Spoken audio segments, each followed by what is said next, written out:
Selektore, hrabra Srbija i u prvom i u drugom poluvremenu, čestitke na tome, ali protiv ovakve Engleske očigledno mora i više od toga. Svakako da moramo da budemo efikasniji. Mislim da smo od strane, gledano sa strane naše odvažnosti i organizacije igre, mislim da je bilo dva lica u prvom poluvremenu, više defanzivi, u drugom poluvremenu mnogo više bolji u ofanzivi.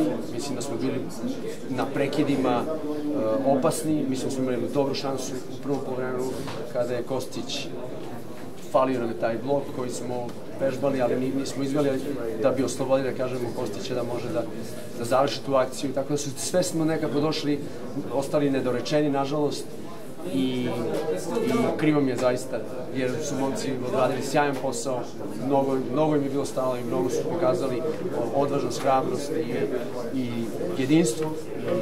Odnos je bio fenomenalan prema dresu, prema grbu, tako da sam sa te strane naravno zadovoljan, ali je bolno kad se izgubi uvijek.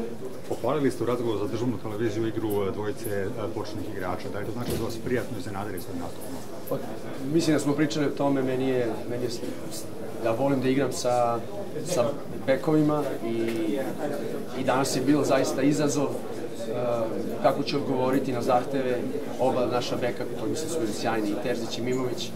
Pokazali su jednu odvažnost i kapacitet i brzinu i fizičke sposobnosti da igraju sa jednim od najbržih i najboljih krilnih napadača u Premier ligi, ali i u svetu, po mom suđenju i viđenju, tako da sam mnogo zadovoljan da su radili super posao. Naravno, obojica i svi kao tim moramo i da nastavimo se poboljšavamo i da podignemo sebe na nivo da možemo da pobedimo, ako ništa, da postignemo gol protiv jedne ovakve reprezentacije, koju je svaka čast na svemu, ali iskreno ja mislim da smo mogli više danas da izvučemo. Mislim da je naš potencijal isto veći i mislim da treba nastavimo da verujemo i da radimo na tome. Posle svega što ste doživjeli ova 2 dana ovde na Wembleyu, da li imate sada još veću želju da se ovde vratite 2028. da predvodite Srbiju na prvenstvo Evrope? Svakako da želim revanš.